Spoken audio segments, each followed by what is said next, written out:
Wir sind Jessie und Roberto und fürs neue Jahr hat uns unser Van Jimmy nach Südostanatolien gebracht. Wir tauchen ein in die Kultur und Geschichte der Region, in belebte Basare und auch in das unerwartet verschneite Taurusgebirge. Allerdings nicht ohne einen Zwischenfall auf dem Weg dahin. Okay, das ging jetzt nicht so gut.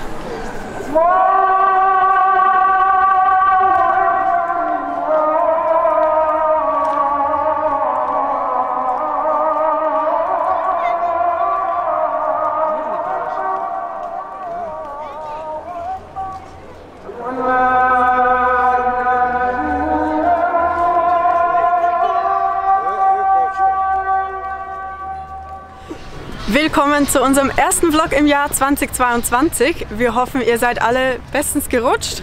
Wir haben den Jahresanfang dazu genutzt, uns nach Südostanatolien zu bewegen. Wir befinden uns jetzt nämlich in Şanlıurfa, in einem sehr schönen Park, dazu später mehr. Jetzt gehen wir erstmal danach vor, denn da ist einer der wichtigsten Punkte der Stadt. Den möchten wir uns natürlich ansehen.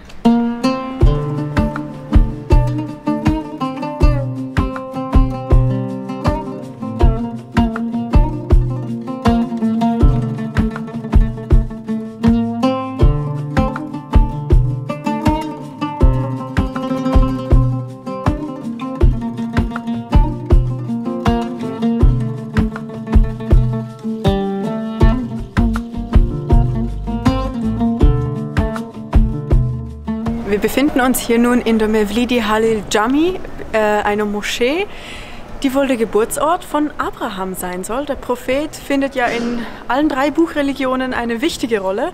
Also schauen wir uns das an und vielleicht sehen wir sogar seinen Geburtsort.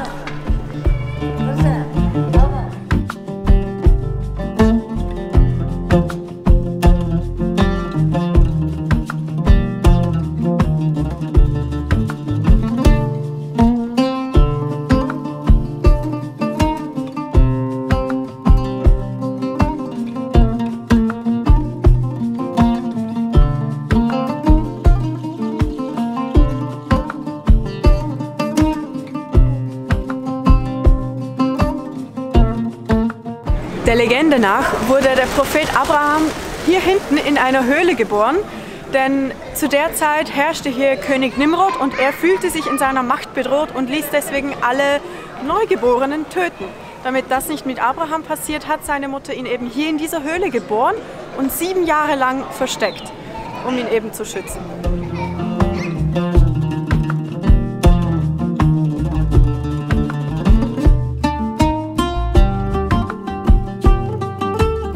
Man hat nicht ganz so viel gesehen, es war sehr dunkel und ich muss auch sagen, Frauen und Männer hatten einen getrennten Eingang, also haben wir wahrscheinlich nicht ganz das Gleiche gesehen, aber man hat erkannt, dass da eine Höhle war und ja, geschichtlich ist es ein sehr interessanter und sehr wichtiger Ort, also waren wir froh, da drin gewesen zu sein. Jetzt gehen wir wieder raus aus der Moschee und zurück in den Park, denn da gibt es auch noch was zu erzählen.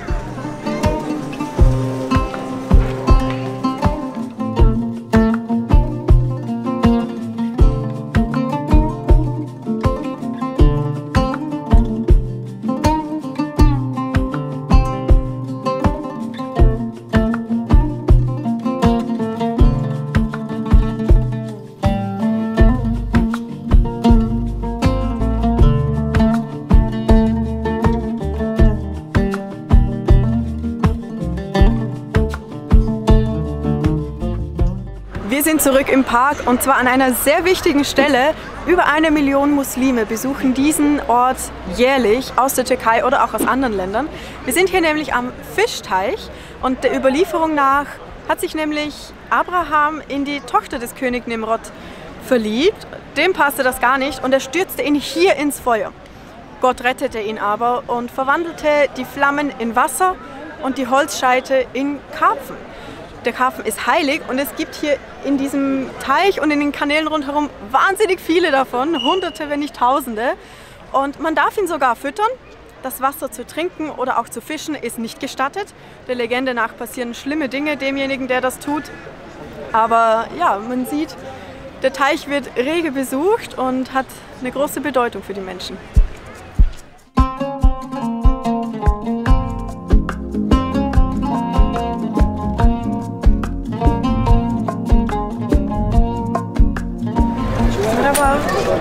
Bin?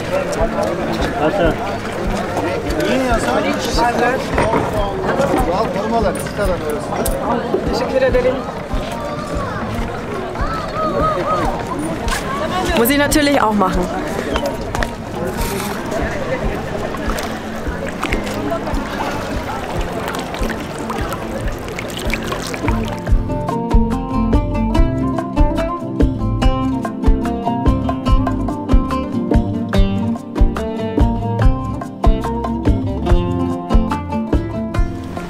Ja, nach so viel Geschichte geht es jetzt endlich zum Bazar, denn da gibt es was richtig Cooles zu sehen.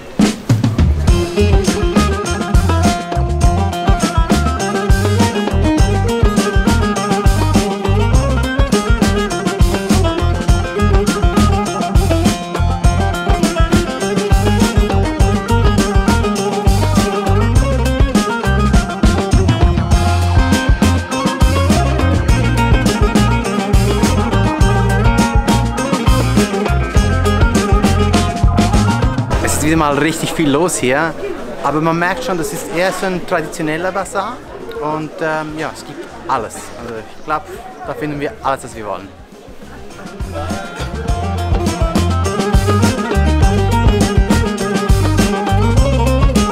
Ja, wir haben hier die Bäcker aufgenommen und die haben uns jetzt einfach Brot geschenkt. Das ist wow.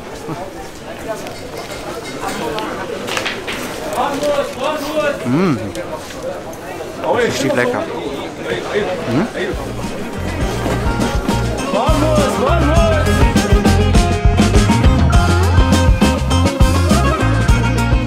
Also ich weiß nicht, ich finde ja gutes Brot einfach nur geil, sorry.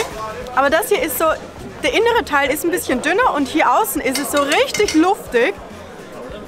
Wow, ich find's den Hammer. Wir sind wieder mal von der Gastfreundschaft komplett überwältigt.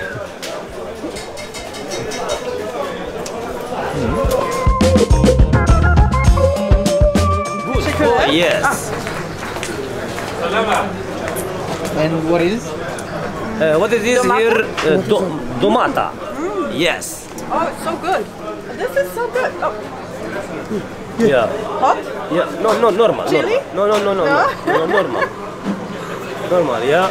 Oh, yes. Good. Oh, but it's hot. Yeah. No, normal. It's hot. Dann nimmt er mir einfach mein angebissenes Brot aus der Hand, packt Tomaten drauf und dann noch Chili und es ist scharf. Aber es ist, ja, ich bin sprachlos und es ist lecker. Noch besser als vorher.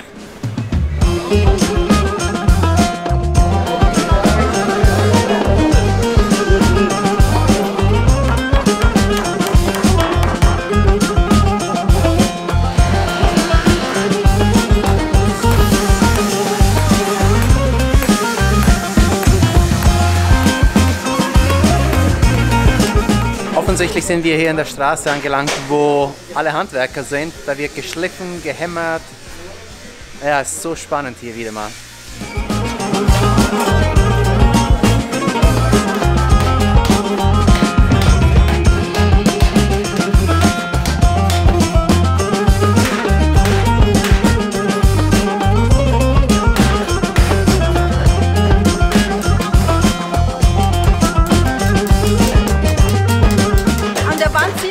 Am Schluss aussieht und davor sind sie noch am Arbeiten und bearbeiten das Material. Also es ist mega cool, das so zu sehen.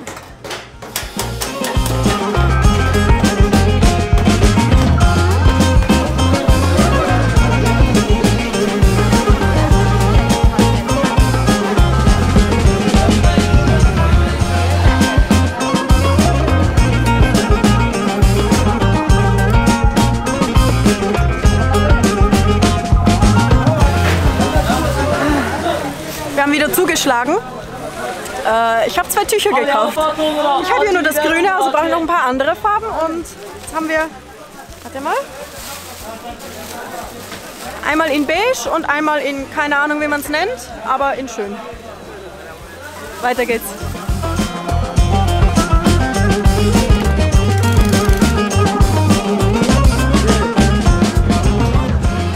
inmitten des Bazars haben wir diesen Innenhof entdeckt. Ja, sieht so aus, als könnte man hier Kaffee und Chai trinken. Und es ist schon ziemlich kalt geworden mittlerweile. Also haben wir uns jetzt entschieden, einen Chai zu trinken und einfach mal ein bisschen runterzukommen, denn da hinten ist es wahnsinnig, aber unheimlich schön.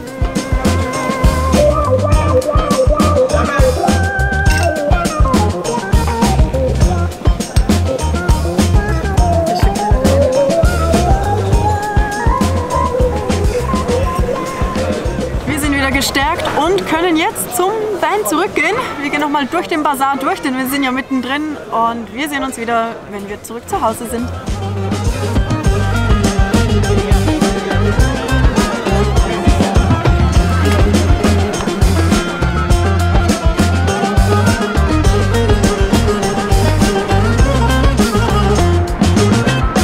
Boah. Endlich angekommen. Oh. Ist richtig frisch geworden mit der Zeit und ja, Şanlıurfa. Ja, viel los. Viel los. Wir sind dementsprechend ganz schön geplättet, aber es ist unglaublich. Also wir haben es sehr genossen. Wir haben fast keine Touristen gesehen und wir fanden es sehr authentisch, wenn wir das so sagen dürfen. Also im Vergleich auch zu den anderen Märkten, die wir gesehen haben, also es war komplett was anderes. Ja, auch die Handwerker da zu sehen, also das... Ja, aber was wir auch gesehen haben, ich weiß nicht, ob das auf den Aufnahmen mal so rüberkam, aber da waren echt junge Jungs da auch, die gearbeitet haben. Kinder also, eigentlich. Ja, das, war nicht so schön, aber... Aber sonst? Ja, also es ist ein Erlebnis. Ja, aber ich glaube, wir sehen uns morgen wieder, denn... Wir sind komplett geplättet. Wir brauchen jetzt erstmal Ruhe. Bis morgen. Bis morgen. Guten Morgen. Heute geht es für uns weiter. Wir haben gestern nochmal einen Tag in Şanlıurfa verbracht und wir können sagen, die Stadt hat wirklich so unglaublich viel zu bieten. Noch viel mehr, als was wir jetzt im Video gezeigt haben. Und wir haben hier übrigens auch auf einem super tollen Platz übernachtet, beim Archäologischen Museum. Und es ist nicht weit von der Stadt? Ja, also in Gehdistanz, Viertelstunde. Ja, wir fahren jetzt aber weiter. Wir haben heute einen langen Tag vor uns, denn wir möchten in die Berge fahren. Da wird es aber am Nachmittag wieder schlecht Wetter und es ist auch allgemein viel kälter da. Also wollen wir heute auch wieder aus den Bergen wieder zurück. Und ja, ich würde sagen, wir erzählen euch ein bisschen mehr, wenn wir da sind.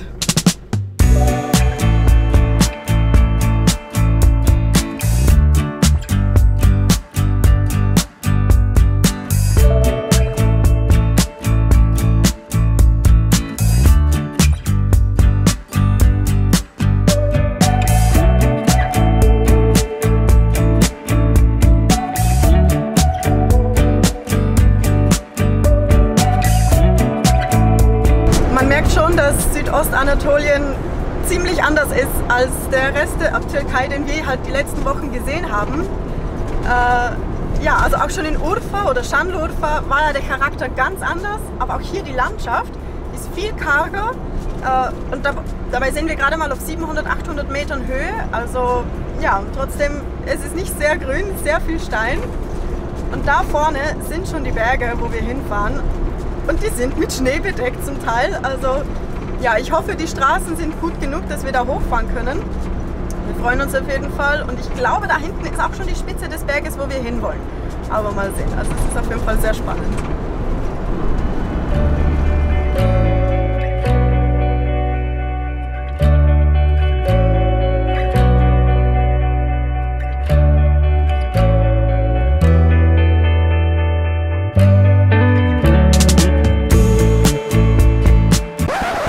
Das ging jetzt nicht so gut. Wir haben potenziell unsere Drohne gecrashed. Wir sind um den Berg rumgefahren. Gut, ich war vielleicht auch ein bisschen zu schnell. Wir haben sie verloren.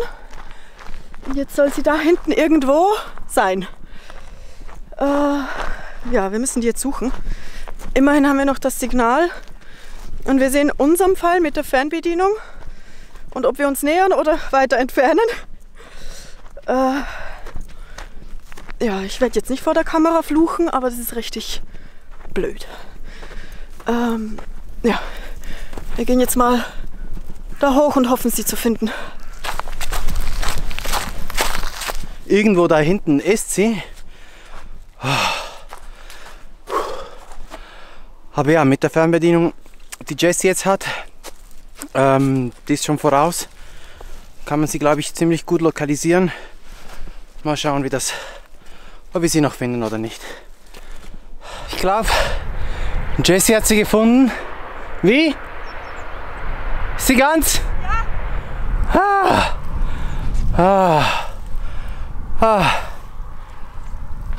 Wow. Da unten hatten wir geparkt. Komplett zerstört sind wir. Wo war sie? Ja, sie lag halb auf Stein, halb auf Gras. Aber sie sieht ganz aus, nur der eine Rotor ist weg. Aber den kann man, glaube ich, wieder dran tun. Ich weiß nicht, du kennst dich besser aus, aber... Naja. Also... Wir laufen jetzt mal zum Van zurück. Ja, wir müssen schauen, ob sie ganz ist, also ob sie funktioniert. Aber sie sieht nicht mal groß zerkratzt aus oder so. Also... Okay. Oh Gott. Mir tut alles weh. Ja, mir auch. Gehen wir zum Van. Aber die Aussicht von hier oben ist schon traumhaft. Ja, man muss immer das Positive in allem sehen. Oh.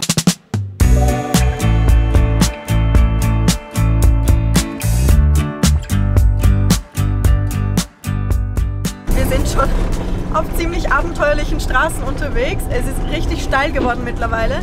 Wir stechen richtig in die Berge rein und wir sind auch durch ein paar ja, sehr abenteuerliche Dörfer auch durchgefahren. Aber ja, die Landschaft ist nur noch interessanter als vorhin. Wir sind auch an ein paar Schneeflecken schon vorbeigefahren und ja, wir brauchen noch 20 Minuten. 20 Minuten und dann sollten wir da sein. Wir haben Schnee! Ja. Solange es nur auf der Seite ist, ist okay.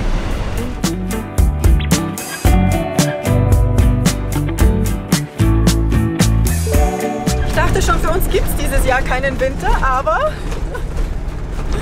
da liegt wirklich eine große Menge Schnee. Ich muss sagen, ich bin positiv überrascht, dass diese Straße hier wohl auch irgendwie geräumt wird. Also sonst wäre die komplett voller Schnee. Oh, okay, sie wird wohl doch nicht geräumt. Nicht komplett. Ich weiß nicht, ob wir da nicht... Da kommen wir nicht hoch. Es wird doch noch mal ein bisschen spannend. Ja, wir kommen nicht bis ganz nach oben. Das sind jetzt noch 3 Kilometer. Ja, die werden wir wohl laufen müssen. Wir gehen jetzt die 3,5 Kilometer zu Fuß, die wir eigentlich mit dem Auto machen wollten. Das heißt, unser Zeitplan kommt komplett durcheinander, aber naja, so ist es. Ich habe Wanderschuhe, weil ich sonst nichts Wasserfestes habe, das Profil hat und ja. Naja, gehen wir los.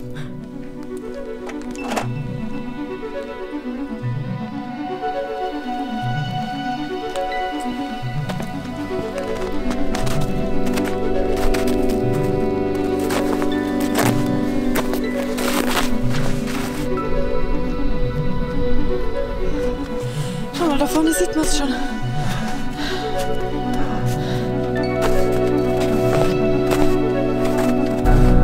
Was für eine tolle Idee.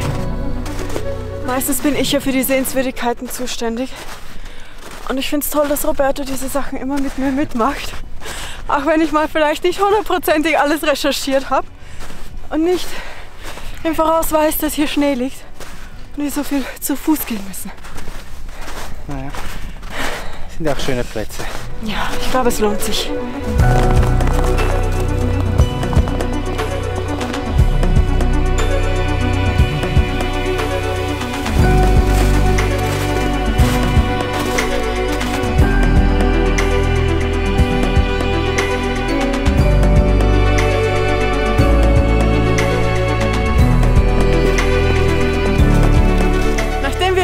Seit etwa einer Stunde hier hochgehen, fällt uns ein, dass wir noch gar nicht erwähnt haben, wo wir sind. Also dieser elendhohe Hügel hier, dieser Berg heißt Nemrut Dagi und manche bezeichnen diese Dinge, die wir uns gleich ansehen, als 8. Weltwunder.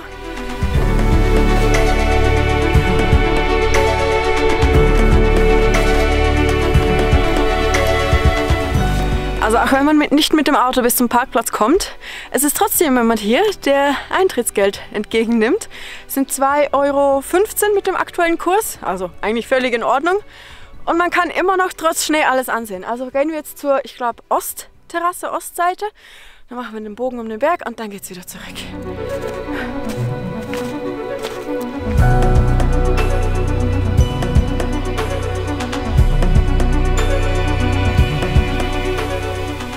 Also die Aussicht ist ja traumhaft, aber diese Treppen, mein Puls ist bei 150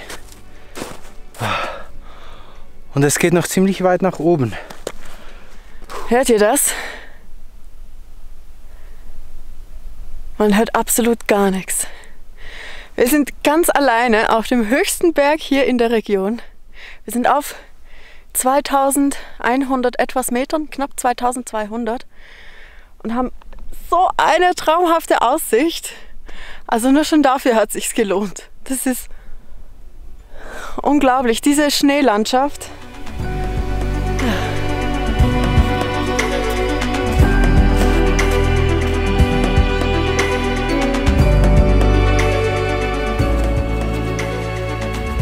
Wow. Wow. Wow.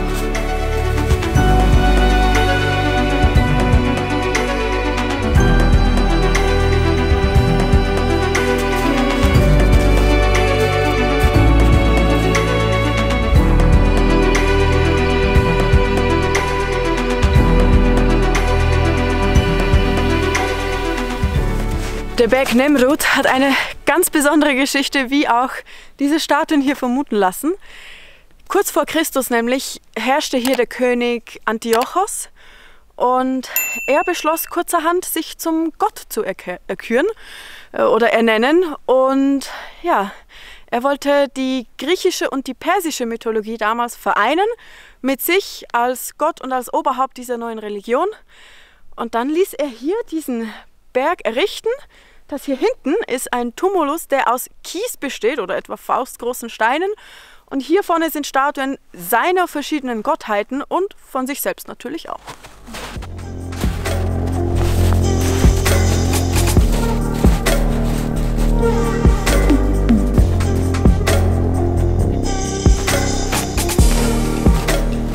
Vorher waren wir auf der Ostseite und jetzt sind wir auf der Westseite. Da scheint die Sonne wieder ganz schön und die Köpfe, die sind nochmals eindrücklicher, also da sieht man viel mehr Details. Und wenn man bedenkt, dass das etwa 2000 Jahre alt ist, also wie ist das hier oben angekommen? Also was macht das hier? Also das ist unglaublich. Und es hat sich wirklich gelohnt, hier nach oben zu laufen.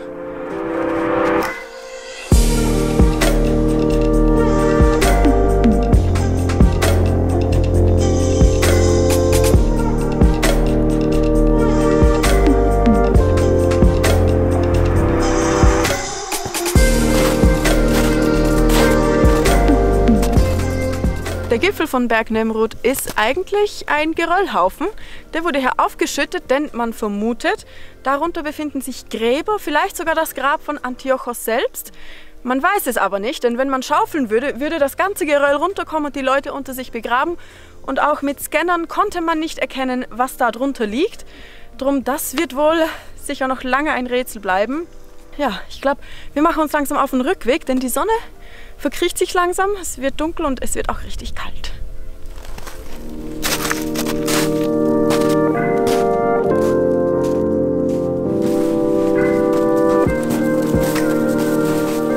Ja, zurück beim Van. Ich habe mich kurz umgezogen, denn ich war komplett verschwitzt. Wir haben hier hinten Steine hingelegt, denn es ist ziemlich steil. Und jetzt müssen wir irgendwie versuchen, hier rückwärts rauszufahren, denn es gibt keine Möglichkeit, um zu drehen. Naja, eins nach dem anderen.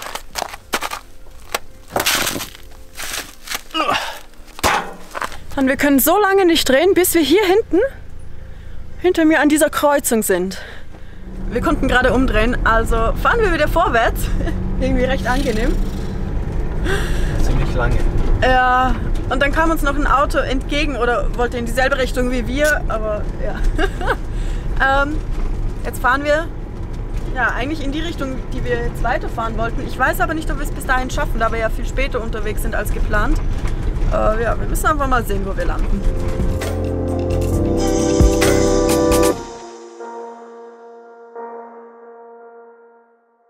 Und natürlich sind wir nicht so weit gekommen, wie wir wollten, aber wir haben die Drohne getestet und sie funktioniert wieder. Also Glück im Unglück. Ja.